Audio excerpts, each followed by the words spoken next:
반갑습니다, 여러분. 옆에 계신 분들, 앞에 계신 분들 반갑게 인사해 주시면 감사하겠습니다. 당신이 계셔서 행복합니다. 당신이 계셔서 행복합니다. 오늘 예배하는 모든 성도님들이 우리 옆에 계신 성도님들 때문에, 또 우리 교회에 있는 모든 형제 자매님들 때문에 행복해지는 귀한 시간 되기를 주님의 이름으로 소망합니다. 여러분, 혹시 병에 걸려서 몸이 아파서 고생해 보신 적이 있으십니까? 사실 이 질문은 하나마나한 질문입니다. 왜냐하면 인간에게 질병이란, 아픈 것은 너무나 자연스러운 현상이기 때문입니다. 살아가면서 단 한 번도 아픔을 겪지 않는 사람은 없습니다. 또 어떻습니까? 내가 아프지 않으면 내 주변 사람, 내 사랑하는 사람이 아파서 마음이 괴로울 때도 있습니다. 그런데 여러분이 겪으셨던 그 고통, 아픔이 사라지지 않고 한번 계속된다라고 생각을 해보시기 바랍니다. 아무리 가벼운 질병이라도요, 그 고통이 길어져서 만성 질병이 되어버리면 참 인생 사는 게 쉽지 않습니다. 가벼운 감기라고 생각했는데, 그래서 열이 나고 기침이 나는데 이것이 나아지지 않고 어제도, 오늘도, 내일도, 다음 주도, 1년 후에, 10년 후에도 똑같은 현상이 반복된다면 아픈 것의 경중을 떠나서 마음이, 나는 도대체 왜 이럴까라는 생각이 들면서 마음이 더 힘들 것 같다라는 생각이 듭니다. 나아지는 것이 보이지 않아요. 똑같은 고통이 매일매일 반복됩니다. 아마 주변 사람들의 반응도 별반 다르지 않을 것 같아요. 긴 병에 뭐가 없다 그러죠? 어떻게 그렇게 잘 아세요? 긴 병에 효자 없다라는 말처럼 어떻습니까? 주변 사람들의 반응도요, 처음에는 왜 그렇게 아픈 거야? 참 힘들겠다, 어렵겠다, 내가 좀 무엇을 도와줄까라는 그런 말을 하다가도요, 이 병이 계속돼서 만성이 되어버리면 점차 상대방을 향한 그 아픔, 그것이 공감하는 것이요 무뎌집니다. 상대방이 아파도요, 그냥 그저 그런가 보다, 저 사람은 원래 저래, 원래 저런 사람이야 라고 말하면서 공감하지 못해요. 이처럼 오래된 질병을 갖고 있다라는 것은요, 참 슬픈 일입니다. 힘들고 어려운 일이에요. 그런데 오늘 말씀을 보니까요, 오늘 말씀 가운데 이런 깊은 아픔을 가지고 있는 사람들을 보게 됩니다. 특별히 한 사람이 나오죠. 그는 오랜 질병을 가지고 있었습니다. 성경은요, 그 질병이 38년이 되었다, 38년이 되었다라고 말해요. 이 사람의 나이가 구체적으로 몇 살인지는 나와 있지 않지만, 예수님 당시에 고대 근동지방 사람들, 2000년 전 당시에 사람들의 평균 수명이요, 한 50 정도 되었다라고 합니다. 50에서 55세 정도 살았대요. 한 50 정도 살았다고 했을 때 10살 때부터, 이 사람의 나이가 이제 죽을 때가 가까이 왔다라고 가정을 해도요, 10살 때부터 평생 동안을 아픈 몸으로 살아온 사람이 누구예요? 오늘 본문 말씀의 주인공입니다. 이렇게 아픈 몸으로 고생하고 있을 때에 베데스다라는 곳이라는 이야기를 듣습니다. 오늘 말씀은요, 그래서 베데스다라는 곳에 관하여 다음과 같이 설명합니다. 요한복음 5장 2절에서 4절 보세요. 예루살렘에 있는 양문 곁에 히브리 말로 베데스다 하는 못이 있는데, 거기 행각 5이 있고 안에 많은 병자, 맹인, 다리 저는 사람, 혈기 마른 사람들이 누워 물의 움직임을 기다리니, 이는 천사가 가끔 못에 내려와 물을 움직이게 하는데 움직인 후에 먼저 들어가는 자는 어떤 병에 걸렸든지 낫게 되밀어라. 얼마나 놀랍고 얼마나 신비한 사건입니까? 이 소식을 들은 것입니다. 한번 베데스다가 어떻게 생겼는지 사진 한번 보시기를 바랍니다. 베데스다 못을 베데스다라고 이스라엘 성지순례 가면 베데스다라고 하는 곳, 그것이 이렇게 생겼을 것이다, 이곳이다라고 추정하는 곳입니다. 언뜻 보기에 엄청나게 큰 못도 아니고요, 엄청나게 많은 사람이 모일 수 있는 장소도 아닌 것처럼 보입니다. 그런데 이 베데스다라는 곳에 천사가 내려와 물을 움직이게 할 때에, 물을 동하게 할 때에, 출렁출렁 물이 움직일 때 그 속에 가장 먼저 들어가는 사람은 어떤 병이든지 놀라운 치유가 일어난다라는 소식을 이 사람이 들은 겁니다. 그래서 이 베데스다에 찾아옵니다. 처음에는 이 사실을 믿기 힘들었을지 모릅니다. 그래도 지푸라기라도 잡는 심정으로 그곳에 찾아옵니다. 그런데 그곳에 와보니까요, 이미 나 말고도 다른 많은 환자들이 있습니다. 방금 읽은 3절 말씀은요, 그 상황을 이렇게 표현하죠. 안에 많은 병자, 맹인, 다리 저는 사람, 혈기 많은 사람들이 누워 물의 움직임을 기다리고 있다. 베데스다에 누워있는 많은 사람들은요, 저마다 견디기 힘든 아픔과 질병과 상처를 붙들고 살아가는 사람입니다. 한 사람 한 사람 모두 다 살펴보면요, 그 과정을 보면, 그 속 이야기를 들어보면 병이 나아야 하는 이유가 분명히 있는 사람들입니다. 아마 처지가 비슷한 사람들이다 보니 서로의 질병과 아픔, 천사를 기다리면서 서로의 질병, 당신은 어떻게, 뭐가 아파서 여기 왔소? 라고 물어보면서 서로의 질병과 아픔을 나누는 과정 속에 저 사람도 참 힘들었겠구나, 저 사람도 이런 아픔과 상처와 질병이 있구나 라는 생각 가운데 서로가 서로에게 위로를 주었을지 모릅니다. 그런데요, 그렇게 위로를 얻는 가정 가운데 마음 한켠에는요, 다 똑같은 생각을 했을 거예요. 어떤 생각을 했을까요? 천사가 물을 움직였을 때 누가? 내가 가장 먼저 들어가야 한다. 겉으로는 서로가 서로에게 위로가 되고 힘을 주는 것처럼 이야기했지만 속으로는요, 내가 저 사람을 이겨야 한다라고 생각하며 딴 생각, 딴 마음을 품고 있는 것입니다. 하루는 시간이 오래 지났어요. 하루는 같이 있던 어떤 사람이 보이지가 않습니다. 소문에는 그가 물속에 가장 먼저 들어가서 치료되어 집에 돌아갔다라는 소식이 들립니다. 그는 속으로 이런 생각을 했겠죠. 와, 이 기적이 진짜구나. 정말로 천사가 물을 움직일 때 그 속에만 들어가기만 하면 병이 고쳐지는구나라는 소망의 소리, 희망의 소리가 발견되었습니다. 그렇게 한 사람이 치유되어 갔다고 하니까 이제는 나도 치유될 것만 같고 빨리 나도 나을 수 있을 것 같다라는 생각이 듭니다. 다음번에 천사가 물을 움직일 때 내가 제일 먼저 들어가기만 하면 문제는 완전히 해결될 것 같습니다.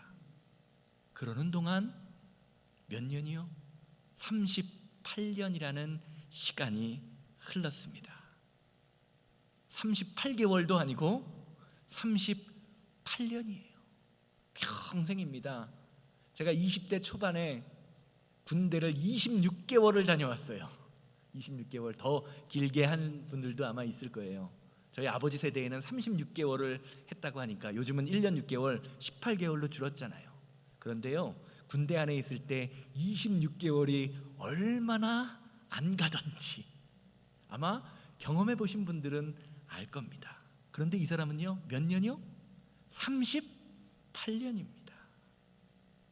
38년 동안 물에 들어가기만 하면 소망을 붙들고 살아왔었는데 그 소망은요, 시간이 지남에 따라 점차 절망으로 변해갑니다. 그리고 그 절망의 원인을 다른 사람들의 탓으로 돌리기 시작합니다. 이 말은요, 예수님과의 대화 7절 말씀에서 아주 잘 나타납니다. 7절 말씀 보세요. 병자가 대답하되 주여, 물이 움직일 때 나를 못에 넣어주는 사람이 없어 내가 가는 동안에 다른 사람이 먼저 내려가나이다.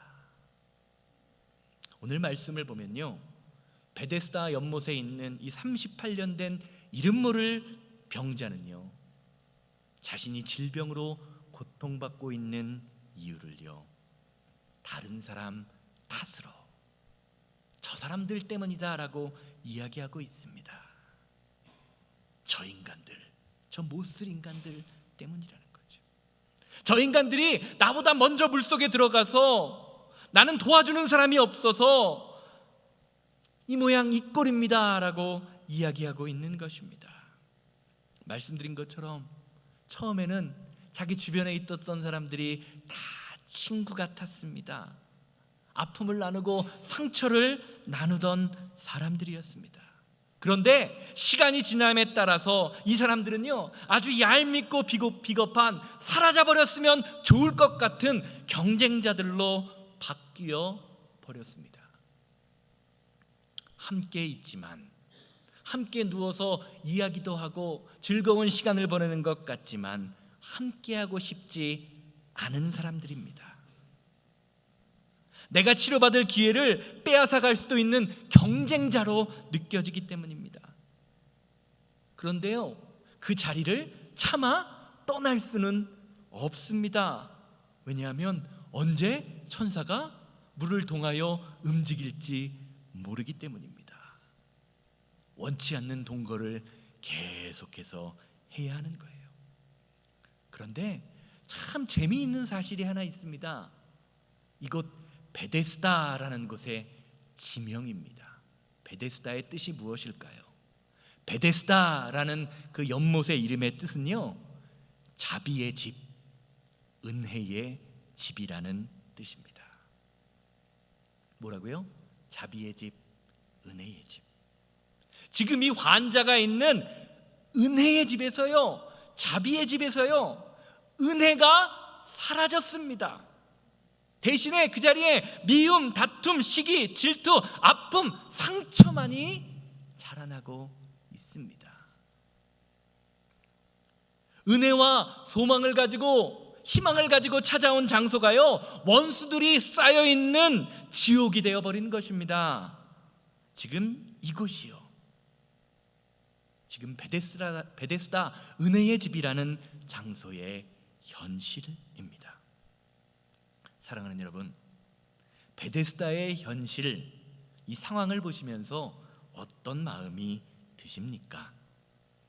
베데스다라는 곳이요, 지금 우리가 살고 있는 세상, 우리가 살고 있는 교회의 현실과 너무나 비슷하다라는 생각이 드시지는 않으십니까?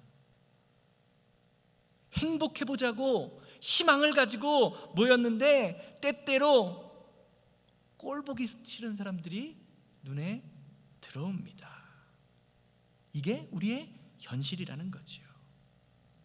말씀 가만히 보시기 바랍니다. 은혜의 집이라고 불리워야 하는 베데스다가 불행의 상징이 된 이유는요, 그 안에 은혜는 사라지고 경쟁만이 남아있기 때문입니다. 한번 생각해 보세요. 천사가 어느 날 갑자기 내려와서 언제인지 모르게 물을 움직이는 것은 뭐예요? 은혜입니다. 그곳에 있는 사람들, 병을 고치기 위해 모인 사람들이 한 것이 아무것도 없습니다. 그런데 그 은혜를 받는 사람들이요, 은혜를 바라보면서 뭐를 하고 있어요? 1등으로 들어가야겠다라는 경쟁을 하고 있습니다. 경쟁에는요, 반드시 뭐가 있죠? 1등이 있기 마련입니다. 그렇다면 1등이 있다는 것은 패배자가 있다는 말입니다. 이기는 사람이 있으면 지는 사람이 있다는 것이지요. 그런데 대부분의 모인 사람들, 거기 있는 사람들이 무엇만을 바라보고 있습니까? 1등만을 바라보고 살아가고 있습니다. 나는 마치 지지 않을 사람처럼 생각하고 경쟁하고 물속에 뛰어들며 1등하는 것에만 소망을 두고 살아가고 있습니다. 앞서가면 된다고, 내가 저 사람만 이기면 된다라고 생각합니다. 그러다 보니까 평소에 친하게 지내고 서로에게 위로를 주던 사람들이 경쟁자가 되고 미운 사람으로 변합니다. 그리고 마치 1등을 하지 못하면요, 모든 소망을 잃어버린 것처럼 행동하고 생각합니다. 이러다 보니 옆에 있는 사람과 비교가 점점 심해집니다. 어떻게 하면 옆에 있는 사람을 이길 수 있을까? 다리라도 걸어서 넘어뜨릴까? 상대방을 쓰러뜨릴 생각만 하는 것입니다. 비교하면 비교할수록 내 인생을 점점 더 불행하게 만들고 있는 것입니다. 누구 때문에요? 옆에 있는 저 인간 때문에요. 저 인간 때문에 내가 불행해지는 것입니다. 요즘 젊은이들은요, 페이스북이나 인스타그램이라는 그 어플리케이션, 그 사이트에요, 자신의 사생활을 찍어서 올리는 것이 유행입니다. 그런데 한 심리학자가 젊은 사람들의 그 사생활을 연구해 봤더니요, 그렇게 자신의 사생활을 올리는 심리 속에는요, 나는 이렇게 행복하다, 나는 이렇게 다른 사람들보다 많은 것을 누리면서 살아가고 있다는 자랑과 우월감이 담겨 있다라고 평가를 했습니다. 한번 생각해 보세요, 여러분. 행복이라는 것이요, 비교가 가능한 것입니까? 가능한가요? 그런데 이 시대의 많은 젊은이들이요, 행복을 비교하고 행복을 자랑합니다. 나는 너보다 더 행복한 것처럼 보이고 싶다. 예를 들면 이런 거예요. 젊은이들이요, 인터넷에 주변 사람들에게 생일날 받은 선물을 자랑한다고 사진을 찍고 올립니다. 그리고 맛있는 레스토랑에 가서 음식을 먹을 때, 음식을 먹기 전에 어떡하죠? 사진을 하나 찰칵 찍어서 올리면서 이런 글을 올려요. 고생하고 있는 나를 위한 선물. 나를 위해서 내가 스스로 선물을 준다는 거예요. 그것을 보는 주변 사람들을 향해서 너희들은 이 사진을 보면서 나를 부러워해라. 나도 너희들만큼 이렇게 누리면서 잘 살고 있어. 나는 꽤 행복한 사람이야 라는 마음을 품고 산다는 거죠. 또 많은 사람들, 특별히 한국 사람들 어떻습니까? 여행지를 가면요, 여행지에 가서 그곳에 있는 음식과 공기, 사람들, 문화 이런 것들을 경험하고 여행지의 아름다운 자연을 사색하는 것이 아니라 나도 거기 한번 가봤다라는 것에 만족함을 얻지요. 그러니까 어디에 명소에 가서, 좋은 곳에 가서 어떻게 해요? 빨리 사진만 하나 딱 찍고 아무것도 안 보고 그냥 갔다 돌아와서 사진을 다른 사람들에게 보여주면서 나 여기 갔다 와봤어 라고 자랑을 합니다. 그러다 보니까 어떻습니까? 여행을 다녀오면 힘만 들지 별로 남는 게 없습니다. 많은 사람들이요, 좋은 집, 좋은 차, 명품에 집착하는 이유가 있습니다. 그것이 자신의 삶의 질을 높여주고 이것을 소유함으로 내가 다른 사람들보다 더 행복하다라고 느끼는 감정 때문이라고 합니다. 이런 점에서 베데스다에 머물며 38년간 다른 사람을 미워하면서 다른 사람들 탓하며 사는 사람은요, 다름이 아니라 어쩌면 오늘날을 살아가는 저와 여러분들, 그리고 교회의 자화상이라고 할 수도 있는 것처럼 보입니다. 한번 사진 한번 보시기 바랍니다. 제가 인터넷을 검색하다가 본 그림인데요, 오늘 말씀, 설교 말씀과 너무 잘 어울려서 한번 같이 보기를 원합니다. 저 여인이요, 눈물을 흘리고 있어요. 마음속에는 슬퍼 죽겠는데요, 겉으로는 어떻게 하고 있죠? 웃고 있는 가면을 쓰고 사람들을 상대하려고 있습니다. 속으로는 우라통이 터져 죽겠는데 겉으로는 멋진 척, 괜찮은 척하는 저 여인의 모습이요, 사실 저와 여러분들의 모습일 수도 있다라는 것이지요. 사실 다 저러고 삽니다. 그런데 오늘 말씀을 보면요, 이렇게 하루 종일 연못에 누워서 언제 물이 움직이나 언제 천사가 내려오나 하는 이 사람, 물만 바라보며 사는 이 사람에게 예수님이 찾아오십니다. 그리고 이렇게 말씀하세요. 요한복음 5장 6절입니다. 예수께서 그 누운 것을 보시고 병이 벌써 오래된 줄 아시고 이르시되 내가 낫고자 하느냐? 사랑하는 여러분, 여러분은 이 38년 된 환자를 향한 예수님의 질문이 어떻게 들리십니까? 예수님께서 고쳐주고자 하시는 그것이요, 과연 그의 병든 몸뿐이라는 생각만 드십니까? 오늘 본문 말씀에서 누운 것이라고 번역된 헬라어는요, 눕다라는 뜻과 동시에 삐뚤어지다, 기울어지다라는 뜻이 있습니다. 오늘 본문 말씀 3절을 잘 보면요, 베데스다 연못에는 병자, 맹인, 다리 저는 사람, 혈기 마른 사람들이 누워 있다라고 증거합니다. 그런데 오늘 말씀 가만히 보시면요, 이 사람에 대한 질병은 무엇인지 나오지 않습니다.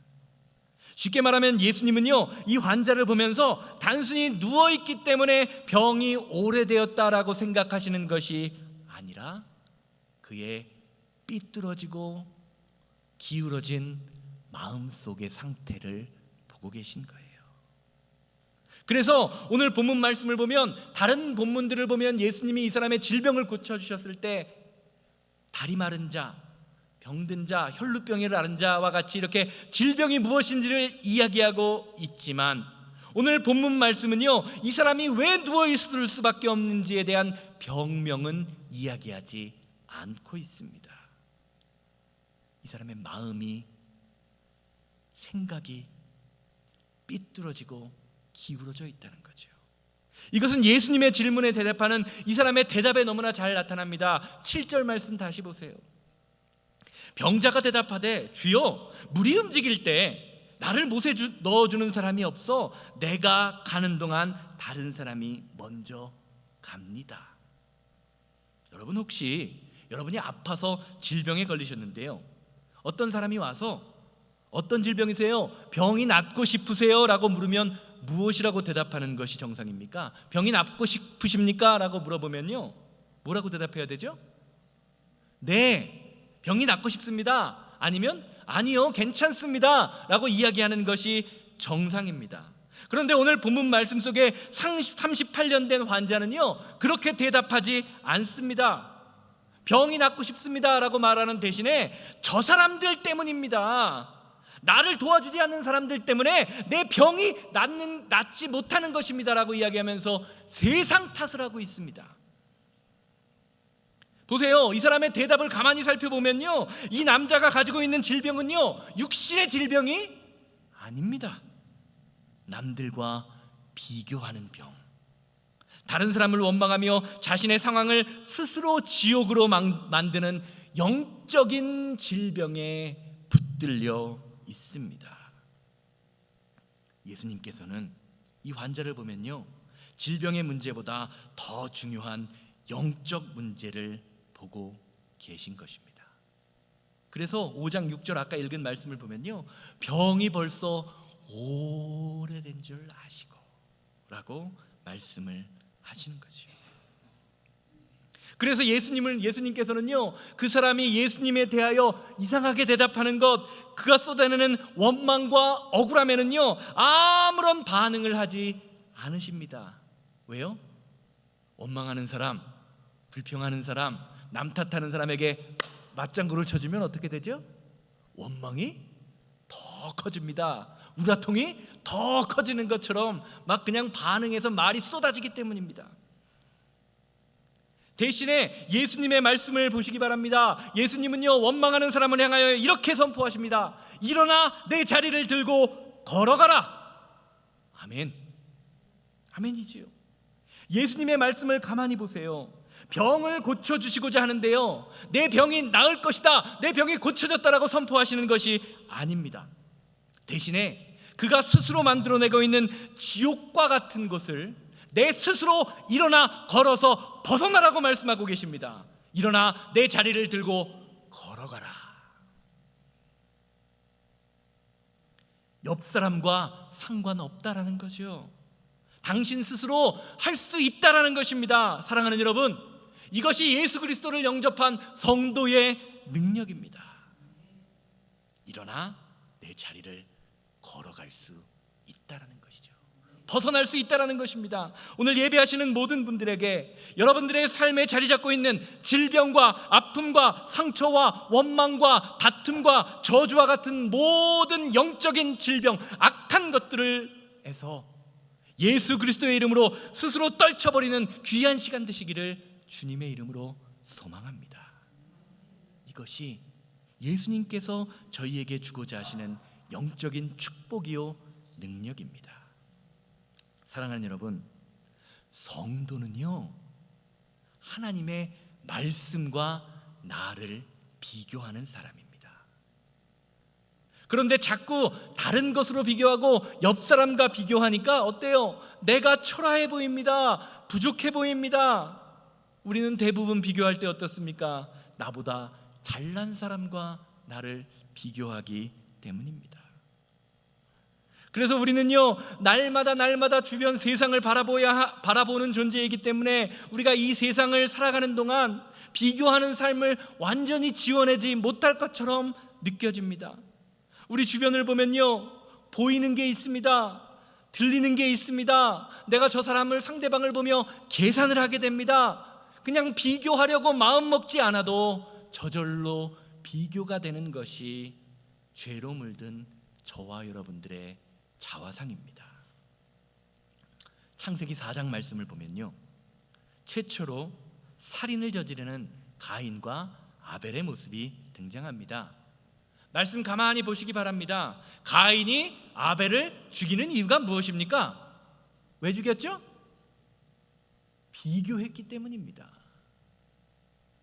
하나님께서 아벨의 제사는 받아주시는데 형인 자신 가인의 제사는 받아주지를 않으니 화가 나서 아벨을 죽여버립니다. 그런데 하나님께서는요, 가인과 아벨의 제사가 드리고 난 이후에 가인의 안색이 변하자 이렇게 말씀하십니다. 창세기 4장 7절 말씀 보세요. 내가 선을 행하면 어찌 낯을 들지 못하겠느냐? 선을 행하지 아니하면 죄가 문에 엎드려져 있느니라.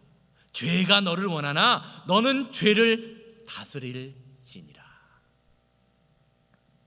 사랑하는 여러분, 성도는 죄를 다스릴 줄 아는 사람입니다.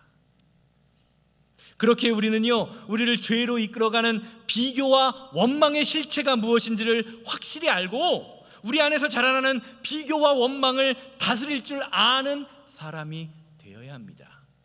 하나님 뭐라고 말씀하시는 거예요? 가인한테 가인아, 왜 비교하느냐? 왜 원망하느냐?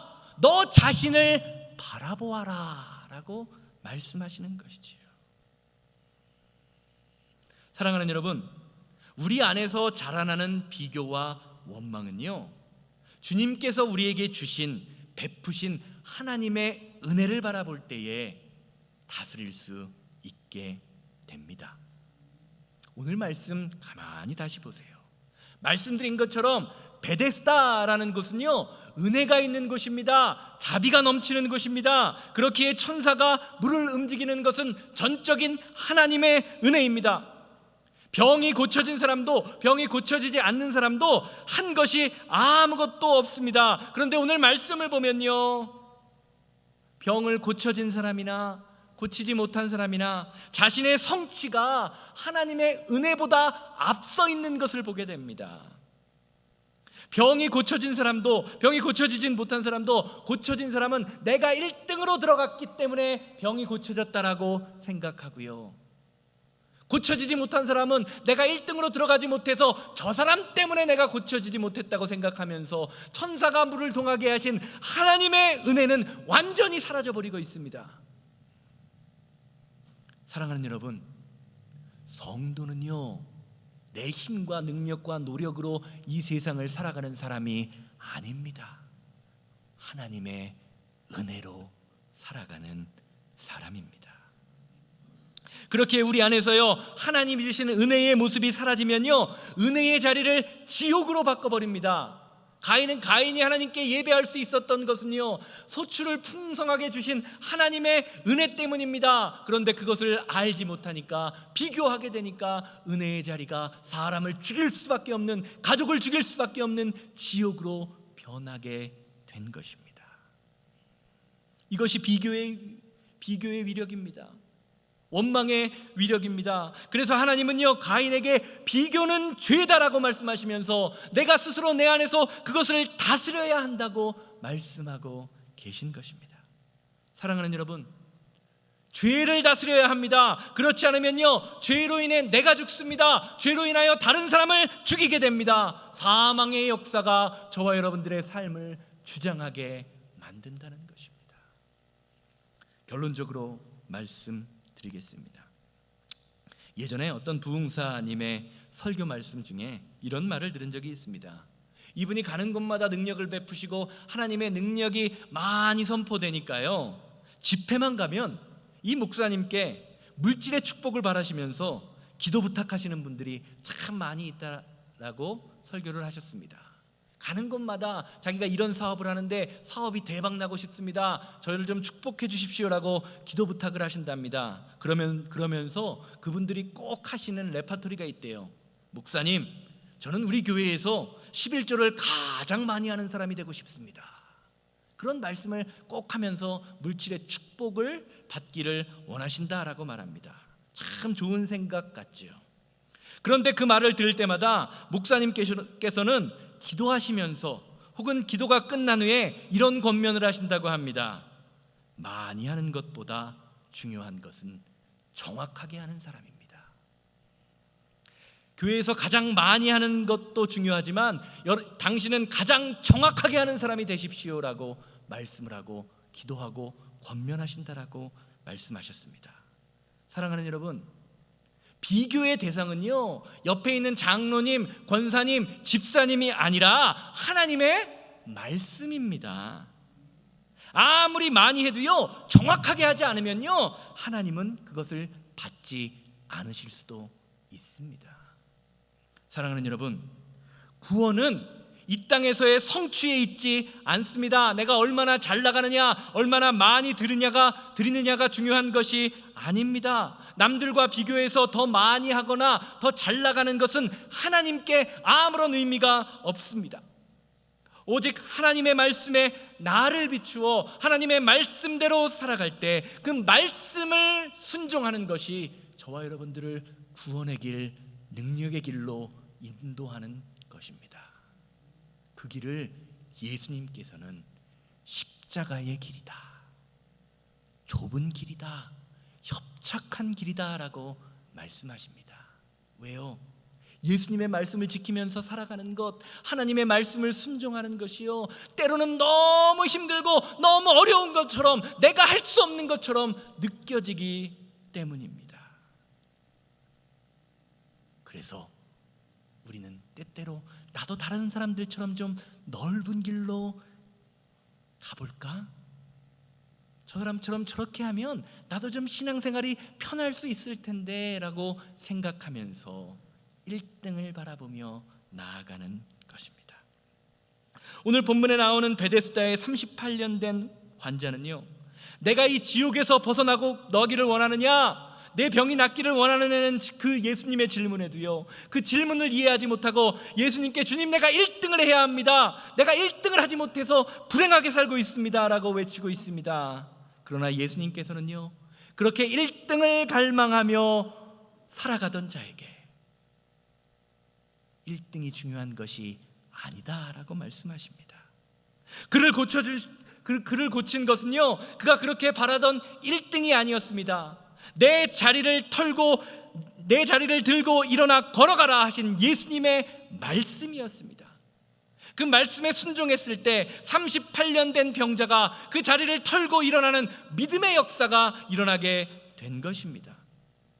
저는 이 말씀을 보면서 마치 예수님이 저에게 이런 말씀을 하시는 것처럼 느껴졌습니다. 서목사야, 내가 너를 1등으로 만들어줄 수는 없지만 너를 고쳐줄 수는 있단다. 대형 교회가 되는 것보다 중요한 것, 사람을 많이 모으는 것보다 중요한 것은 참 성도를 만드는 것이다. 사랑하는 여러분, 예수님은요, 저와 여러분들을 1등으로 만드시는 분이 절대로 아닙니다. 대신에 우리 안에 있는 아픔과 질병과 상처를 고쳐주시는 분입니다. 그리고 그 고치심에는요, 반드시 하나님의 말씀에 대한 순종이 있어야 합니다. 일어나 내 자리를 들고 걸어가라 하시는 말씀에 대한 순종이 있어야 하는 것입니다. 은혜의 자리를 지옥으로 만드는 그 비교에서 벗어나십시오. 다른 사람 볼 것 없습니다. 믿음의 주요 온전케 하시는 이이신 예수 그리스도만을 바라보고 예수 그리스도의 말씀에만 순종하는 저와 여러분들 되기를 주님의 이름으로 소망합니다.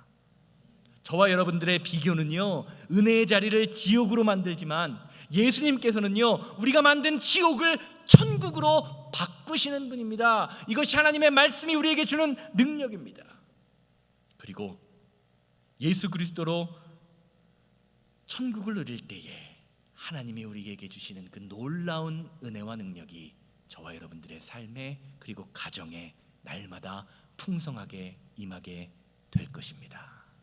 이 시간 다 같이 원하고 바라고 기도합니다. 부르신 후에, 주님, 내가 세상을 바라보며 성공하기를 원하고 1등만이 되기를 원하며 남에게 불평하고 원망했던 삶이 있다면 주님, 그것에서 벗어나 말씀에 순종하고 주님께서 나에게 주시는 그 치유의 은혜를 누리면서 살아가는 믿음의 자녀가 되게 하여 주시옵소서. 다른 사람과 나를 비교하는 것이 아니라 오직 하나님의 말씀에 나를 빗대어 말씀에 온전히 순종하는 믿음의 사람 되게 하여 주시옵소서. 다 같이 통성으로 기도하고 축도로 예배를 마칩니다. 이 세상을 살아가는 동안에 다 같이 일어나서 찬양합니다. 나의 힘을 의지할 순 없으니 기도하고 낙심하지 말 것은 주께서 참 소망이 되심. 주의 길을 걸어가는 동안에 주의 길을 걸어가는 동안에 세상의 것 의지할 순 없으니 감사하고 낙심하지 말 것은 주께서 참 기쁨이 되심이라. 하나님의 꿈이 나의 비전이 되고 예수님의 성품이 나의 인격이 되고 성령님의 권능이 나의 능력이 되길 원하고 바라고 하나님의 꿈이 나의 비전이 되고 하나님의 꿈이 나의 비전이 되고 예수님의 성품이 나의 인격이 되고 성령님의 권능이 나의 능력이 되길 원하고 바라고 기도합니다. 다 같이 기도합니다. 자비롭고 거룩하신 하나님 아버지, 1등만을 바라며 비교하고 스스로를 지옥으로 만드는 이 세상 가운데 살아갈 수밖에 없는 저와 여러분, 우리의 모든 영혼들을 불쌍히 여겨 주시옵소서. 아버지 하나님, 하나님의 은혜를 잊어버리고 살았습니다. 하나님의 뜻대로 사는 것이 아니라 내 욕심과 내 자아에 붙들려서 하나님의 말씀과는 상관없이 살았던 아버지 하나님, 우리의 부족한 모든 영혼들을 불쌍히 여겨주시사 하나님의 귀한 은혜와 능력으로 말미암아 깨끗함을 얻을 수 있는 귀한 믿음의 자녀들 될 수 있도록 아버지여 인도하고 역사하여 주시고, 하나님 앞에 온전히 말씀으로 승리하며 하나님 권능으로 세임을 얻는 귀한 믿음의 시간 될 수 있도록 아버지여 우리의 마음과 생각을 붙잡아 주시옵소서. 하나님, 오직 예수 그리스도로 아버지 하나님 누워있는 심령이 삐뚤어진 우리의 마음이 아버지 하나님 깨끗하여질 수 있는 귀한 은혜의 시간 될 수 있도록 주여 인도하고 역사하여 주시옵소서. 주님, 세상을 보며 비교하고 내가 힘들고 어려운 것이 다른 사람 탓이라고 원망하는 삐뚤어진 우리의 마음을 고쳐주시옵소서.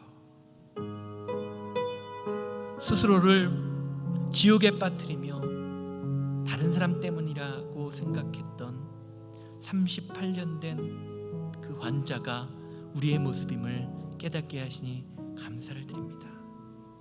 아버지 하나님, 하나님은 우리를 1등으로 만들어주시는 분이 아니라 우리를 고쳐주시고 회복시켜 주시는 분임을 믿음으로 고백하오니, 스스로 내 자리를 들고 일어나 걸어가라 하신 그 예수 그리스도의 은혜와 능력이 오늘 예배하는 모든 성도님들의 마음속에 차고 넘치게 하여 주셔서 우리가 스스로 만든 지옥을 벗어나 천국을 향하여 믿음의 길, 능력의 길, 십자가의 길을 걸어가는 은혜의 자녀 새생명교회와 성도들 되게 우리의 마음을 주장하여 주시옵소서.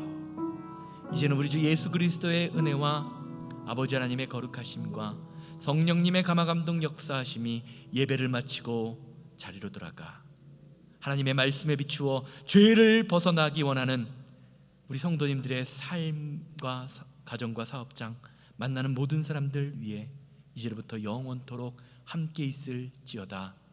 아멘.